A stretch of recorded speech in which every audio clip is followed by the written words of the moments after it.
भारत के गांवों में, जहां हरे भरे खेत और धूप से सराबोर जमीन है, वहां बसा है अमृतपुर गांव। ये गांव कच्चे घरों और पतली गलियों वाला ऐसा है मानो वक्त यहीं रुक गया हो।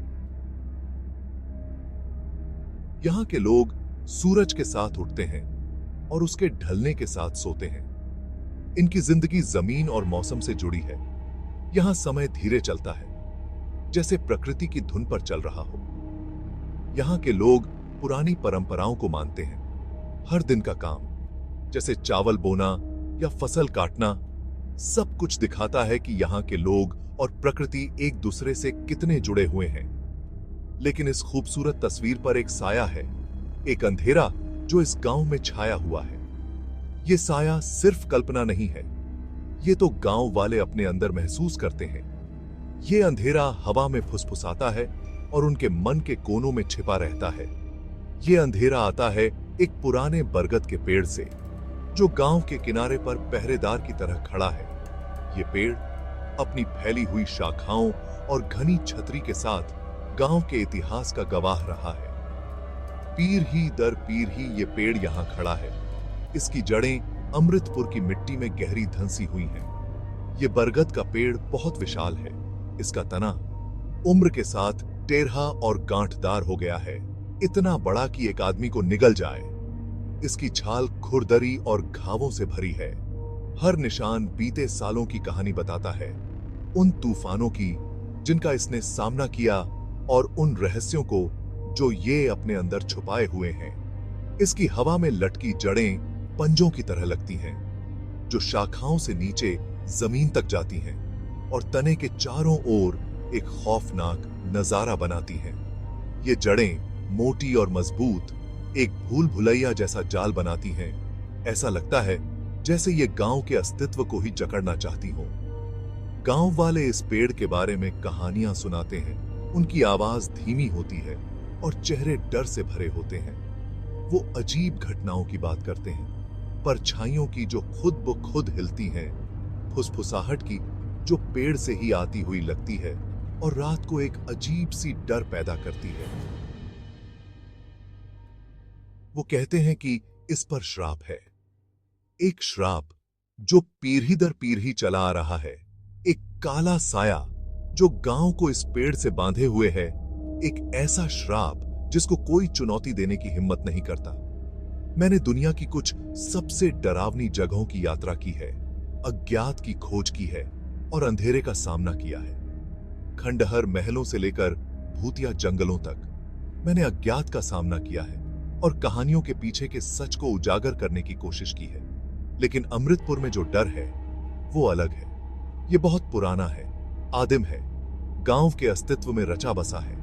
ये ऐसा डर है जिसे सिर्फ महसूस नहीं किया जाता बल्कि जिया जाता है। एक ऐसा डर जो गांव वालों के रोज के जीवन का हिस्सा बन गया है। मैं यहां जवाब खोजने आया हूं, इस श्राप को समझने की उम्मीद से जो इस जगह को जकड़े हुए है। मेरी यात्रा मुझे अमृतपुर के बीचों बीच ले आई, जहां मुझे उस रहस्य को सुलझाने की उम्मीद थी जिसने इतने लंबे समय से गांव को अपनी चपेट में ले रखा है। गांव वाले पहले तो हिचकिचाते थे, लेकिन आखिरकार उन्होंने अपने घर और दिल खोल दिए, अपनी कहानियां साझा की। उन्होंने श्रद्धा और डर के मिश्रण के साथ पेड़ के बारे में बात की। उनकी आवाज कांप रही थी क्योंकि उन्होंने अजीब घटनाओं को याद किया जो उनके जीवन को परेशान करती रही हैं। हर डरावनी कहानी के साथ एक स्पष्ट तस्वीर उभरने लगी, अपने अतीत से प्रेतवाधित गांव की तस्वीर, एक पेड़ की जो उसके रहस्यों की कुंजी रखता है और एक श्राप की जिसने खुद को अमृतपुर के अस्तित्व में बुन लिया है। विश्वासघात, प्रतिशोध और क्रोध की तस्वीर जो मृत्यु को भी पार कर जाती है। कहानियों ने एक प्राचीन गलती की बात की, एक विश्वासघात जिसने एक श्राप को जन्म दिया और एक क्रोध जिसने सदियों से गांव को पेड़ से एक अंधेरे और अटूट बंधन में बांध रखा है।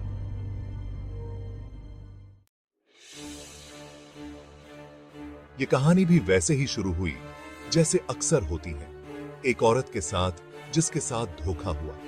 रात बहुत अंधेरी और तूफानी थी। ऐसी रात जो मानो राज जैसा और पुराने डर को उभार रही थी। उसका नाम आशा था। वो अपनी खूबसूरती और जड़ी बूटियों के इलाज के ज्ञान के लिए जानी जाती थी। वो बहुत लोगों के लिए उम्मीद की किरण थी, एक ऐसी वैद्य जो अपनी औषधियों से शरीर और आत्मा दोनों को ठीक कर सकती थी। गांव वाले उसकी क्षमताओं से हैरान और डरे हुए उसे वैद्य, रहस्यवादी और कुछ लोग डायन भी कहते थे। जरूरत पड़ने पर वो उसके पास आते, फिर भी उसके पीठ पीछे कानाफूसी करते। उनकी प्रशंसा में शक का भाव भी होता।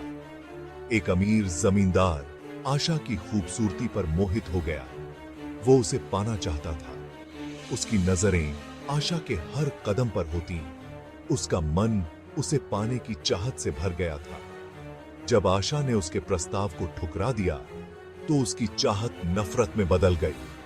उसका घमंड चूर चूर हो गया। वो ये बर्दाश्त नहीं कर सका कि एक साधारण गांव की औरत ने उसे ठुकरा दिया है। उसने आशा पर जादू टोना करने का आरोप लगाया। दावा किया कि उसने उसके जानवरों को शाप दिया है और उसके परिवार पर बीमारी लाई है। उसके शब्द जहर की तरह थे, जिससे गांव वालों में डर और अविश्वास फैल गया। डर और जमींदार के झूठ से भड़के हुए गांव वाले आशा के खिलाफ हो गए। उनकी आंखें, जो कभी सम्मान से भरी थीं, अब नफरत और डर से जल रही थीं। वे उसे घसीटते हुए गांव के बाहर ले गए, उस पुराने बरगद के पेड़ के पास। ऐसा लग रहा था जैसे वो पेड़ अपनी उलझी हुई जड़ों और टेढ़ी मेढ़ी शाखाओं के साथ ग्रामीणों के काले इरादों को ही प्रतिबिंबित कर रहा हो। आशा, जिसकी आंखें गुस्से से लाल थीं, उसने गांव वालों को शाप दिया, कसम खाई कि उसकी आत्मा हमेशा के लिए इस पेड़ पर भटकती रहेगी और उनकी क्रूरता का बदला जरूर मिलेगा। उसकी आवाज, जिसमें दुहक और गुस्सा दोनों थे, हवा में गूंज उठी। एक भयानक वादा जो आने वाली पीढ़ियों तक गांव वालों के दिलों में बना रहेगा।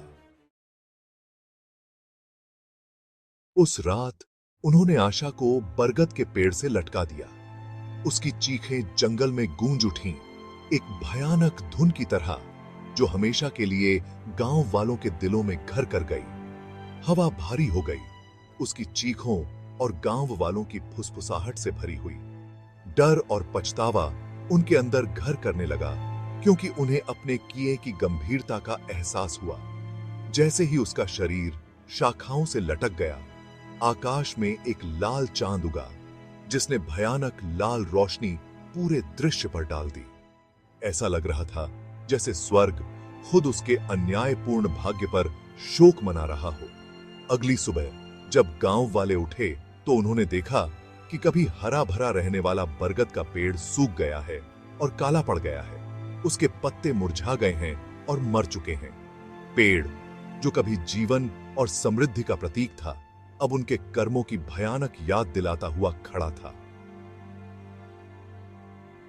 अमृतपुर पर डर छा गया।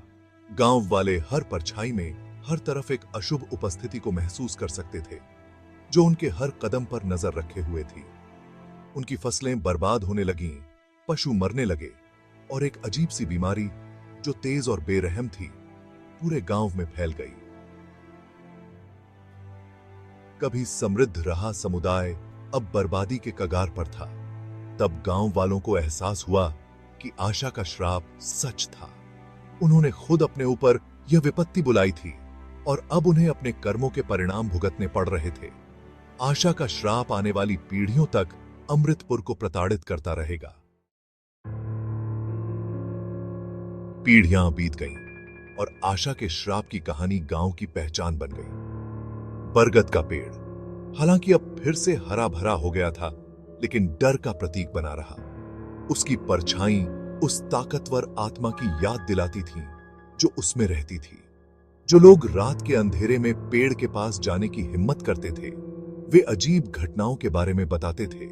हवा में फुसफुसाहट सुनाई देती थी। ऐसा लगता था जैसे पेड़ खुद फुसफुसा रहा हो। रात के सन्नाटे में हंसी की आवाजें गूंजती थीं, जिससे उनकी रूह कांप जाती थी। It size of assume ear.